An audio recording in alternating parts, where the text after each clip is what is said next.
Alright, I gotta admit, I might have went too far.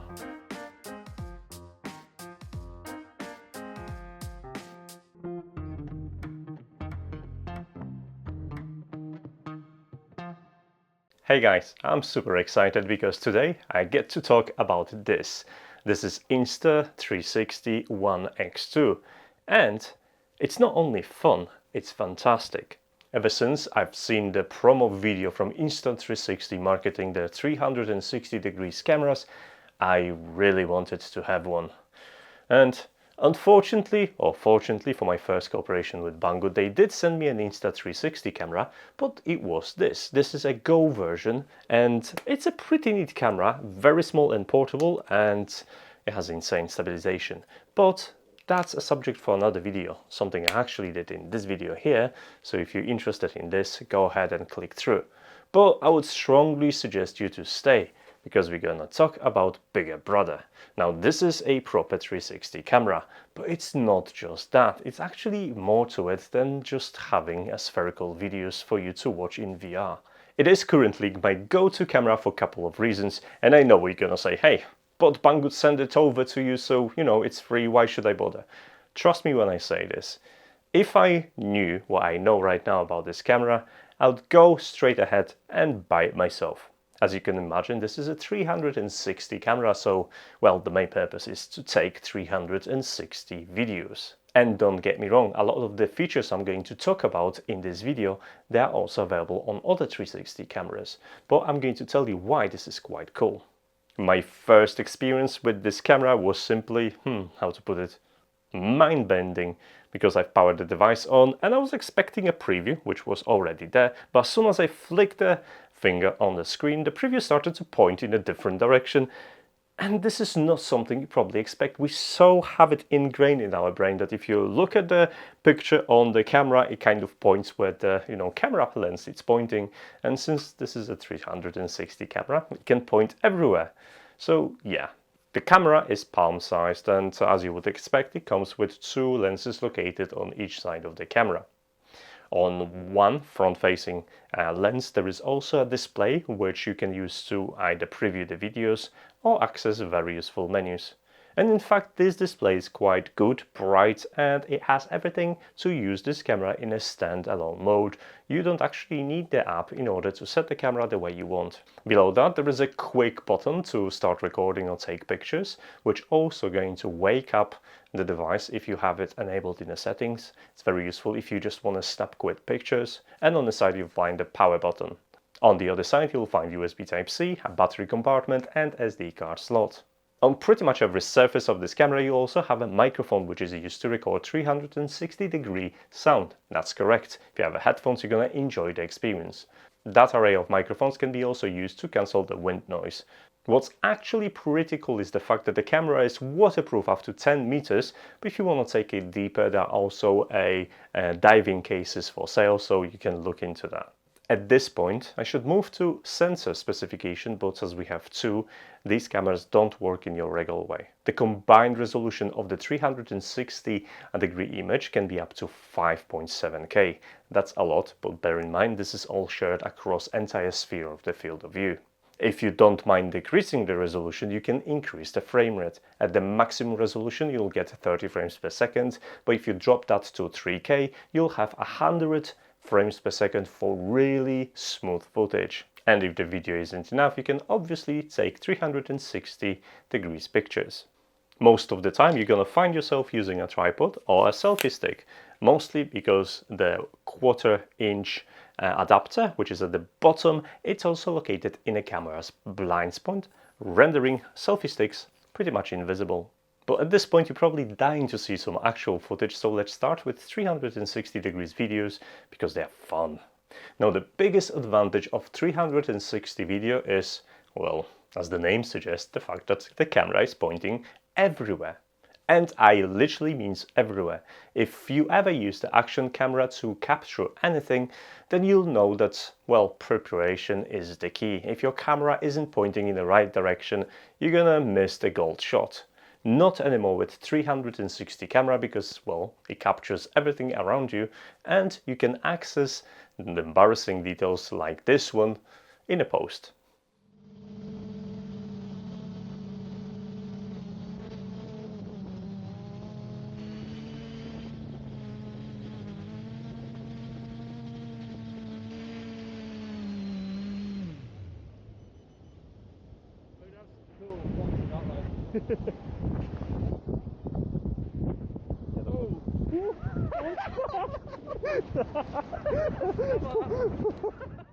This also creates opportunity for creating marvelous shots like this one.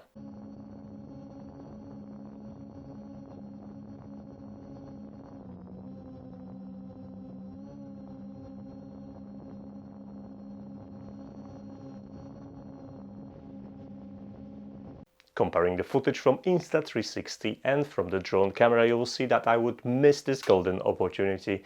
So I'm really thankful that the camera was actually strapped to the drone and I was able to capture this footage and orient the camera or frame the way I wanted in a post-process.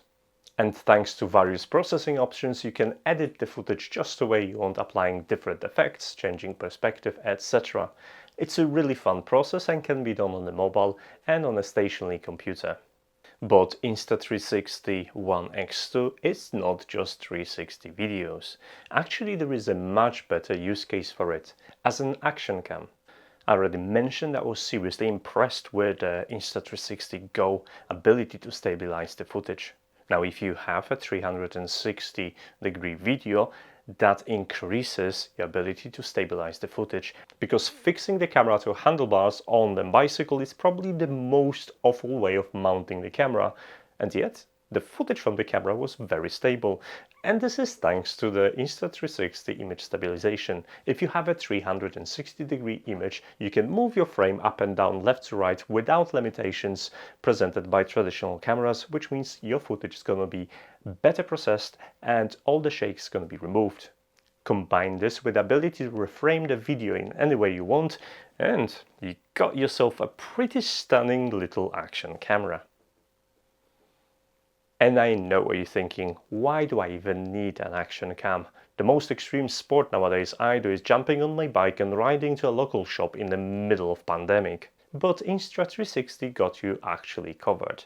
Using this camera is actually fun without risking your neck. Thanks to creative community and some tips in-app, you'll get to use your editing skills and prepared templates to create pretty awesome effects that's gonna get your friends really impressed, or even scratching their head thinking how this footage was taken. Something that I've experienced myself, showing the footage of the video with the invisible stick hiding the position of the camera. You can edit 360 videos in two ways. First of all, there is an app. The app's going to be a staple of editing because you're probably going to need that to download the footage anyway. Insta360 also have a computer software that you can use to edit 360-degree videos. However, a lot of AI features available in the app won't be present in that software, so bear that in mind. And if you want to up your game to a pro level, there is also a plugin that you can use with Adobe Premiere. The app combines an online store, a community where people can share either their creations or teach each other how to take interesting pictures, something that you're probably going to spend some time learning. There's obviously access to a recording of the camera, so you can see your stored footage and use the live preview to either take new pictures and videos or stream the content directly to Facebook or YouTube. And lastly, there is a panel with handy tutorials and themes that you can apply to your videos. And they're going to walk you through step by step on how to achieve those fun little effects that you can later share with your friends. It's a great little package, but be advised, to process 360 videos, you're probably going to need a beefy phone. I myself upgraded my phone to Xiaomi Mi 11 with 256 GB of storage because, let's face it, you're gonna run out of storage pretty quickly and you don't want to cancel all those videos. Now, if you're interested in the phone itself, I've got the review in here. 32 GB card, it's probably not enough. It's gonna last you about 20 minutes and you're gonna run out of storage pretty quickly. I would recommend at least 128 gig card, with anything up to 1 TB being supported. Now, battery life on this device is about 1.5 hours depending on the settings you're going to use, so it's plenty of time to shoot your videos. But like all praise, it comes to an end, and let's talk about imperfections. Hardware-wise, to be honest, it's pretty spot on. It's the software-wise that troubles me the most. First, let's talk about live streaming. For the most part, you're going to be connecting over a combination of Bluetooth and Wi-Fi to this camera. Now, there is an option to stream either to Facebook or to YouTube or to RTMP, which is plus for this application. However, the YouTube streaming, well, the most popular streaming service, doesn't really work if you have multiple YouTube accounts attached to the same email. I do. Not only the app doesn't recognize the default YouTube account, but if you have multiple accounts, you won't be able to select which one you would prefer. That means that I had to resort to actually streaming over the RTMP protocol, and that saved the day, and I was able to run my first live streaming 360 video. I've mentioned that you connect to this device via Wi-Fi and Bluetooth, and this means that Wi-Fi creates access point you link to, and then you would have to use data to actually stream 360-degree video. And in case you didn't pay attention, these videos are quite beefy, so if you have an expensive data plan, forget about streaming this way. It is possible, however, to stream via broadband connection if you're going to use USB Type-C cable. There is a catch though. This is very temperamental, and in my experience I had to replug and power off devices several times in order to get that link established and start streaming. Very annoying indeed. However, to sweeten the deal, you can actually set this camera as a webcam, and it has a nice face tracing feature if you use it with a desktop PC. Another thing that makes me angry is the trim function, where you can pick the most interesting areas or moments in your video clip. They will be stitched together instead of creating individual clips that would help you if you want to use those exciting and fun themes. For the most part, if you want to follow any tutorials, you'll be expected to make individual recordings for each clip. I wish they've changed this. But overall, this is the most fun camera I had for ages. I will have a nice guide available for you guys if you want to learn how to stream the footage from 360 camera to YouTube directly. And it's going to be linked in here at some point. So if you fancy that, just click through. But if I manage to convince you, then in the description of this video, you're going to find a link to this very camera and some accessories. Check it out. So do let me know in the comments what do you think about 360-degree videos and whether you would like to see more live streams in 360. I did enjoy my first one, and I think I've learned how to improve the quality as well. As for now, guys, I do not have a posting schedule. You know how YouTube works and everything, and liking and all that stuff, so I very appreciate you using these options. But what I would strongly encourage you is to follow me on any given social media, as this is the best way to keep in touch. Let me know your direct thoughts, and well, just talk to me about the stuff that is interesting. Thanks so much for watching, and I'll see you in the next video. Take care. Bye.